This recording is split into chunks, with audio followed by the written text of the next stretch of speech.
some people set a lot of store by the titles of books. Some people pick a book up at the airport because of the title. So you've got to be careful to get a title that people won't look away from, like Things I Did on My Holiday.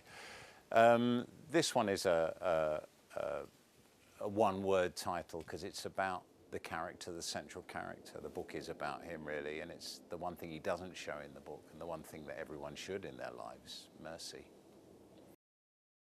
It's the story of a delayed revenge, if you like. And I suppose the question I'm wanting readers to ask is, have you ever had anyone that you really felt strongly enough, that you felt a sort of enmity strong enough to want to take revenge on them? And if you had the chance to do it, what would you do? What constitutes revenge? You can't replay the thing that upset you because clearly there are different times, different situations. But ultimately, if you really do get the chance to take revenge on someone, what would you do?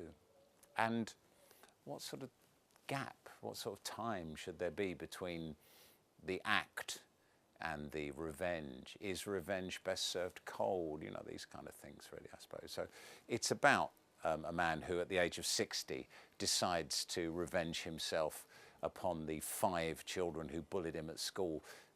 That was 45 years ago, but then he's a pretty unusual character, as I hope you'll see. I think a lot of people would like this book.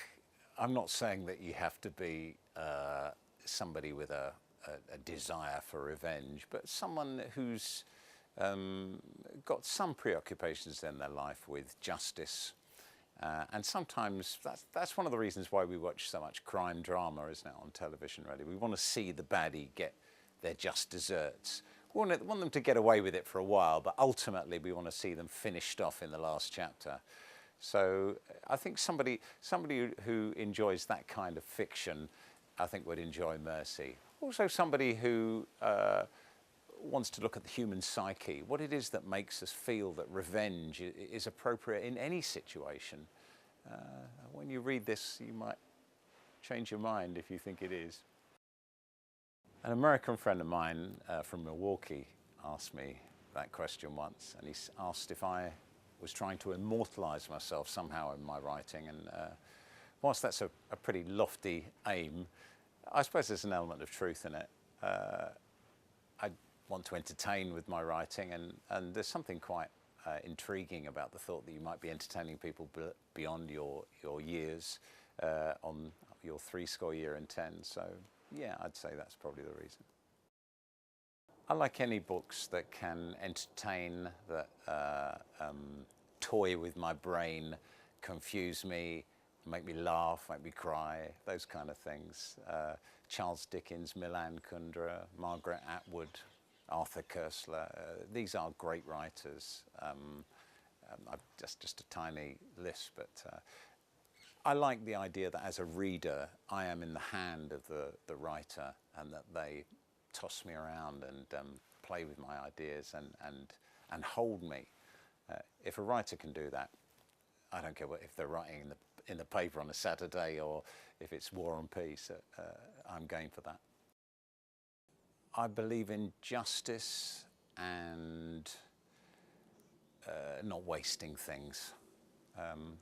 So I'm a hopeless cause, I think. The Beatles, musically, in terms of writing, anything that's right for the moment, but good company.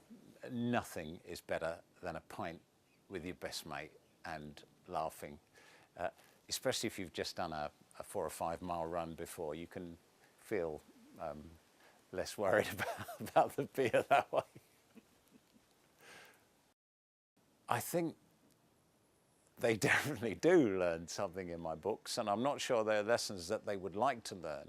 But you know, if a character in your book hasn't learned a lesson by the end of it, then I don't know why you told the story. It's all about a beginning, middle, and end, going from a place to a place and presumably one would hope that your central characters at the end will have learned a lesson that will hold them for the next story or for the life beyond if there's nothing left for them. My message is, don't do it. Don't do it. Please don't do it.